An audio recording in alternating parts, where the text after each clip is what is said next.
할렐루야. 오늘 저희들 금요예배 예레미야 10장 17절에서 25절 말씀으로 예레미야 강의 13번째 시간 말씀을 나누도록 하겠습니다.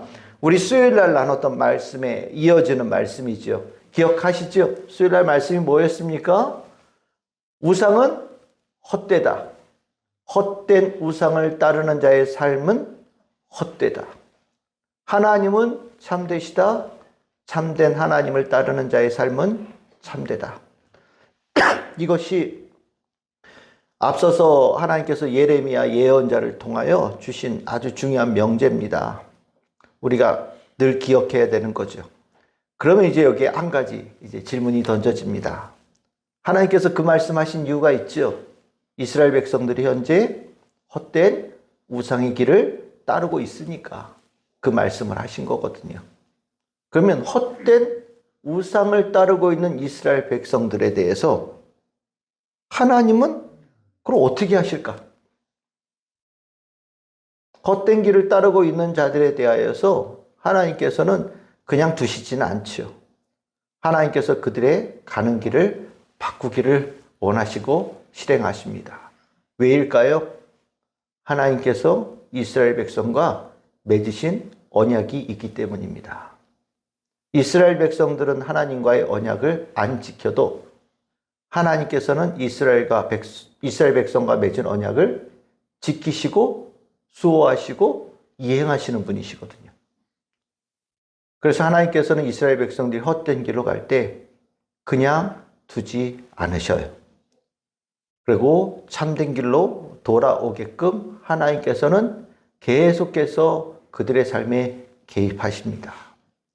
그러면 하나님께서 그들의 삶에 개입하실 때 어떤 일을 행하시는가?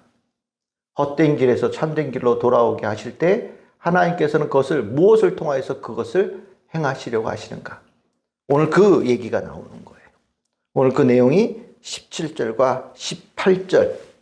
오늘 여기 에워싸인 가운데 앉은 자여 내 짐꾸러미를 이 땅에서 꾸리라 이렇게 되어 있잖아요. 이 짐꾸리라는 얘기가 쫓겨난다는 얘기라는 겁니다.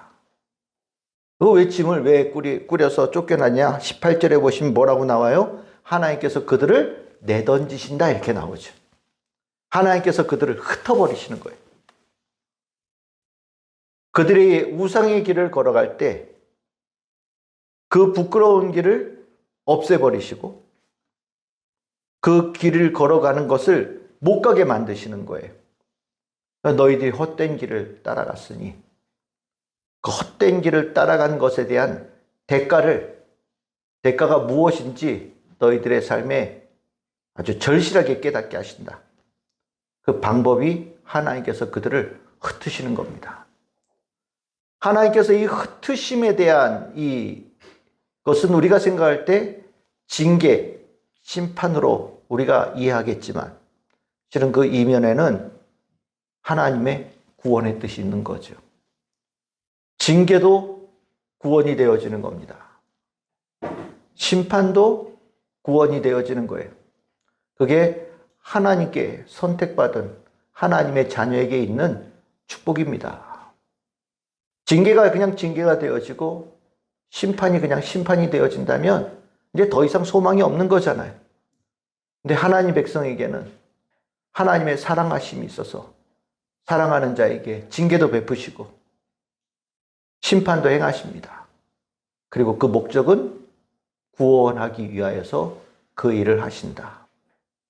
우리는 그것을 이 말씀을 통해서 하나님의 깊은 마음을 이해할 수 있어야 되고 그 가운데 우리는 어느 상황 속에서도 하나님을 더욱더 굳게 붙잡게 되어지는 믿음의 사람, 신앙의 사람으로 살아갈 수 있는 겁니다. 하나님은 하나님의 자녀가 잘못된 길로 가는 것을 그냥 두지는 않으셔요. 반드시 자극을 주시죠. 사랑하셔서 아픔도 주시고 사랑하셔서 깨우기도 하시는 거예요. 그러면서 우리가 헛된 길에서 벗어나서 제대로 길로 돌아가라고 그 은혜를 주시는 거죠. 오늘 딱 그 얘기예요. 실은 이 하나님께서 징계를 베푸실 때 이 의미를 제대로 모르는 자는 징계의 과정을 통한 하나님의 은혜를 제대로 누리지를 못합니다. 어리석은 자는 자기가 왜 맞는지도 모르고 이 고통이 어떤 의미를 가지고 있는지도 모르고 이 고통을 향한 하나님의 뜻과 목적이 무엇인지도 몰라요. 어리석은 자는 고통 속에서 왜 고통당하는지도 모르면서 삶이 소멸되어져 가는 겁니다. 헛된 삶이 되는 거죠. 근데 여기서 이제 지혜로운 자는 하나님께서 징계를 베푸실 때 그 고통의 의미를 깊이 받아들여요.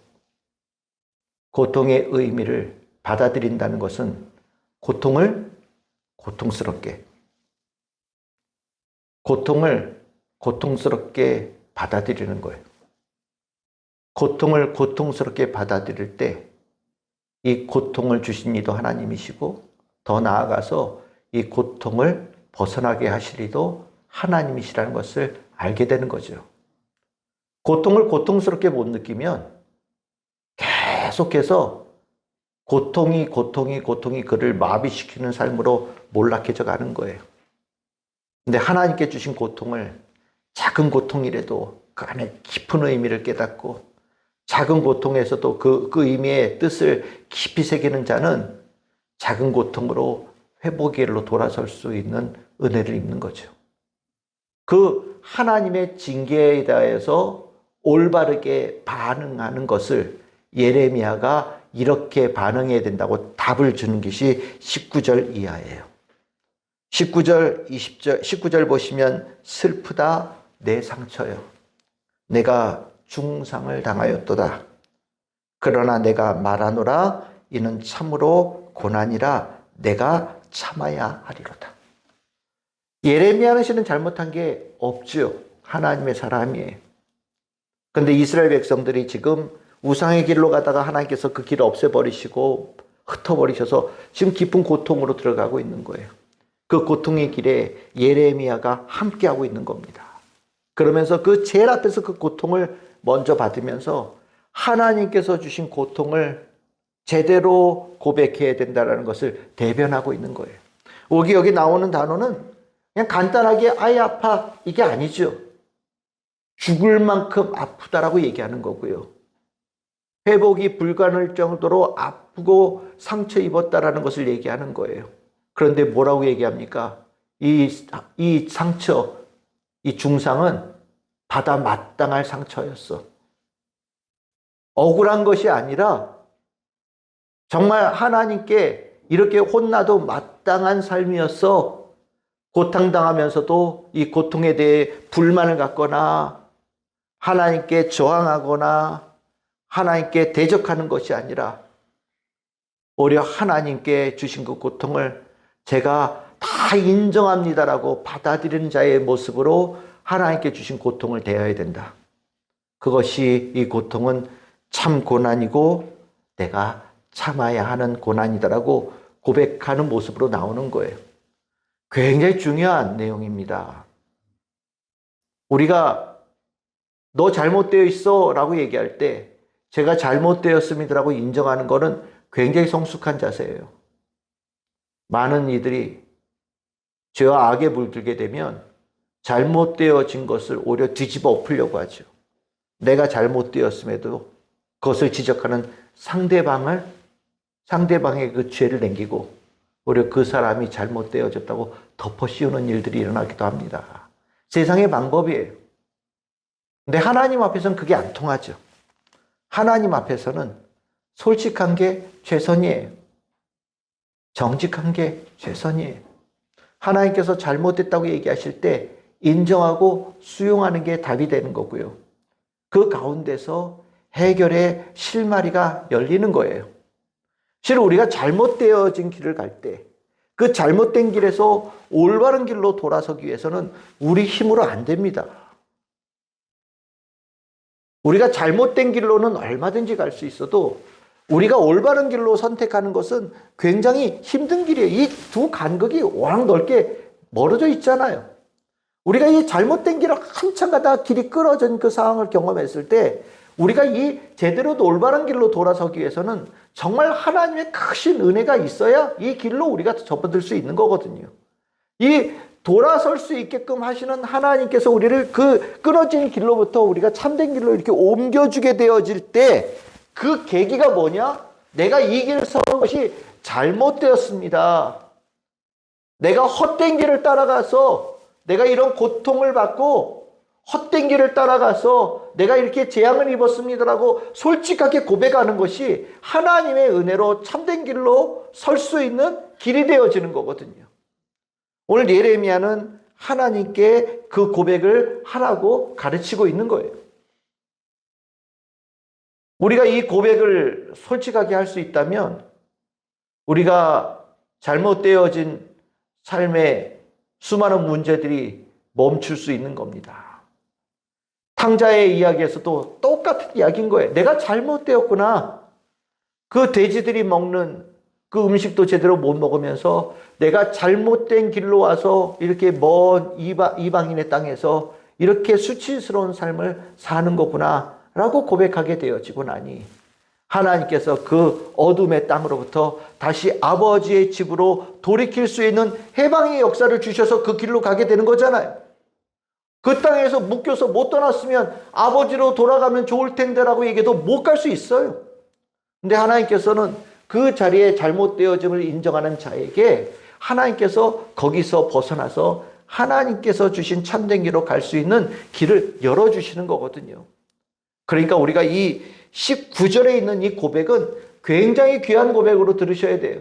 내가 정말로 하나님께서 주신 징계 가운데 정말 어려움을 겪고 있다라고 느껴진다면 그 길로부터 벗어날 수 있는 시작은 19절의 고백을 내 말로 하나님께 올려드리는 것으로 시작되어지는 겁니다.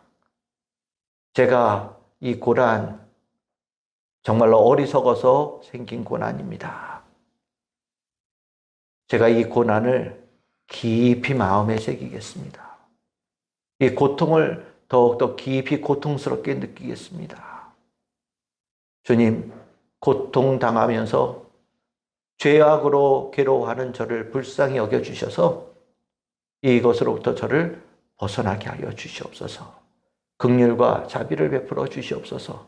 저에게 다시 한번 기회를 주시옵소서 라고 고백하는 이 신앙의 귀한 전환점을 우리 성도님들이 꼭 기억하기를 바랍니다.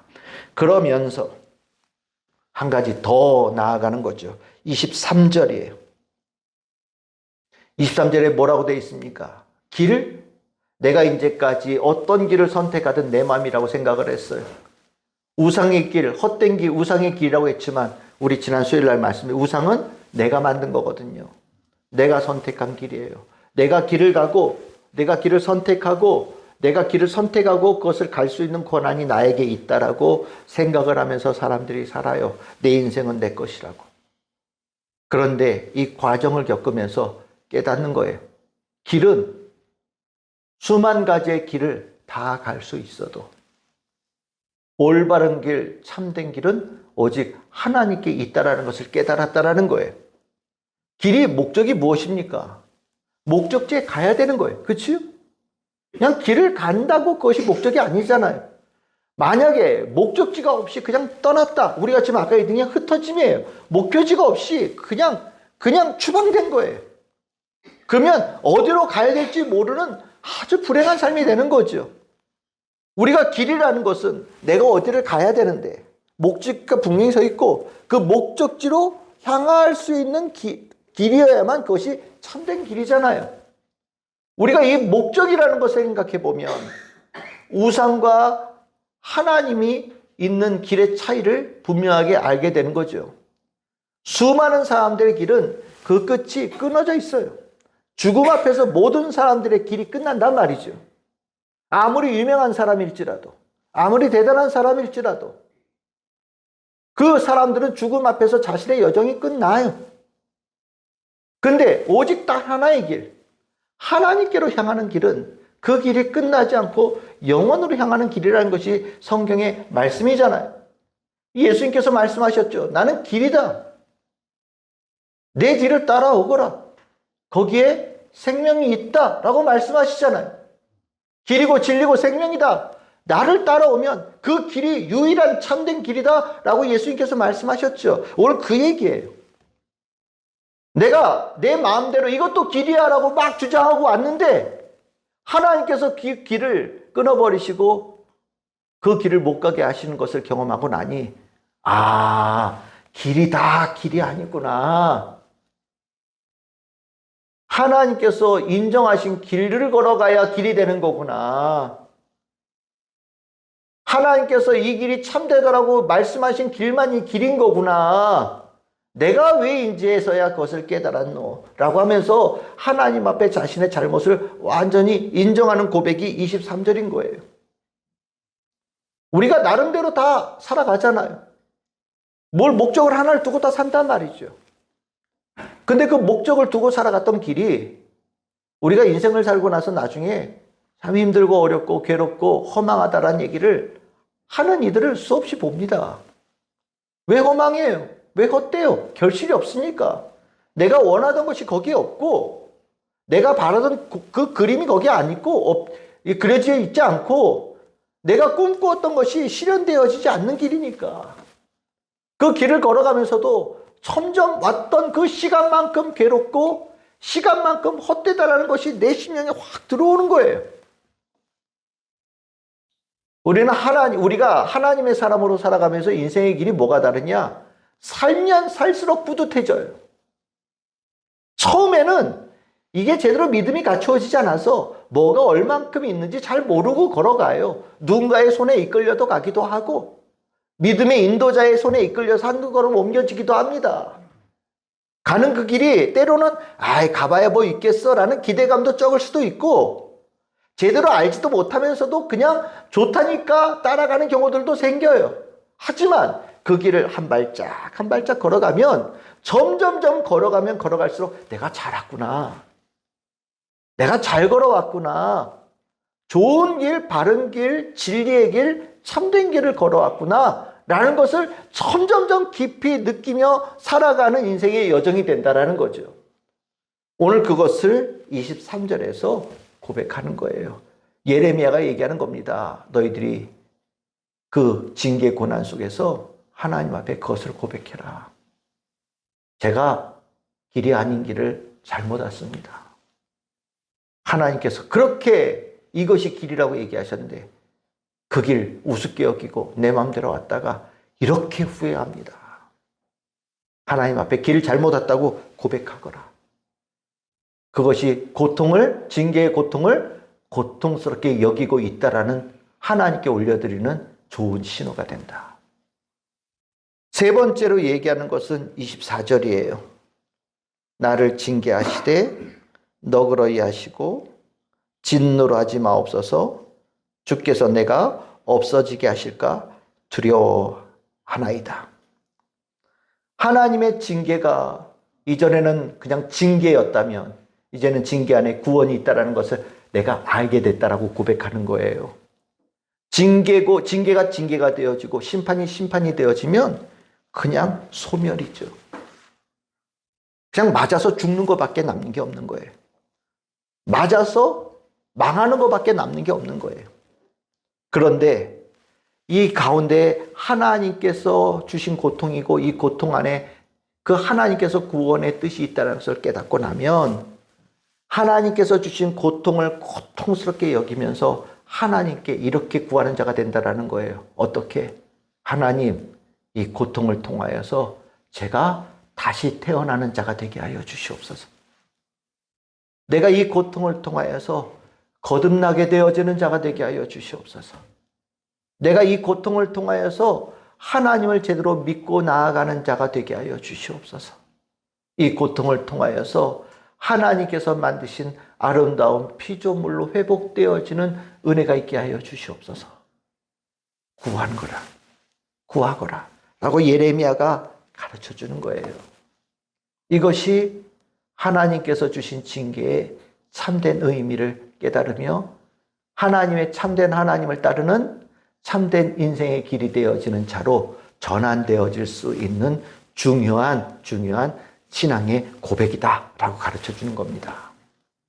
우리는 하나님의 은혜로 지금 우리에게 가고 있기 때문에 이 안에 있는 말들을 과거에 경험했을 수도 있고 아니면 우리는 이것과 조금 거리가 있게 살아가는 경우들이 더 있을 거라는 생각이 들어요. 근데 우리의 관심은 아직도 헛된 길을 걸어가고 있는 사람들에게 향하죠. 그 헛된 길이 헛되다라는 것을 잘 모르고 이 길도 길이라고, 내가 가고자 하는 길 막지 말라고, 내가 가고자 하는 길 무시하지 말라고, 내가 가는 길 존중해 달라고 막 우기는 그 하나님 없는 길로 나아가는 그 모습을 가지고 있는 삶을 우리는 이 말씀을 대하면서 우리는 아주 심령에 깊게 받아들여야 될 필요가 있는 겁니다. 그들이 돌아서기를 바라고 있고 그들에게 하나님께서 참된 길로 걸어가는 자가 되기를 바라신다는 것을 우리는 함께 하나님의 뜻을 공유하면서 언젠가 그들에게 하나님께서 자그마한 아픔을 주실 때도 있고 가는 길에 멈추게 만드실 때도 있고 그 길을 끊어버리실 때가 있을 때 그 고통 속에서 하나님을 찾고 하나님의 은혜를 구하는 자가 되어져서 구원의 은혜의 길로 되돌아올 수 있는 그 은혜가 우리가 알고 있는 사랑하는 이에게 있기를 바라고 또 그것을 그들에게 하나님께서 허락해 주시기를 구하는 마음, 우리가 마음속에 가져야 될 중요한 영혼을 사랑하는 마음이 아닐까라는 생각을 갖습니다. 오늘 이 마음, 주의 마음을 같이 품고 오늘 기도할 때 성령께서 역사하실 줄 믿습니다.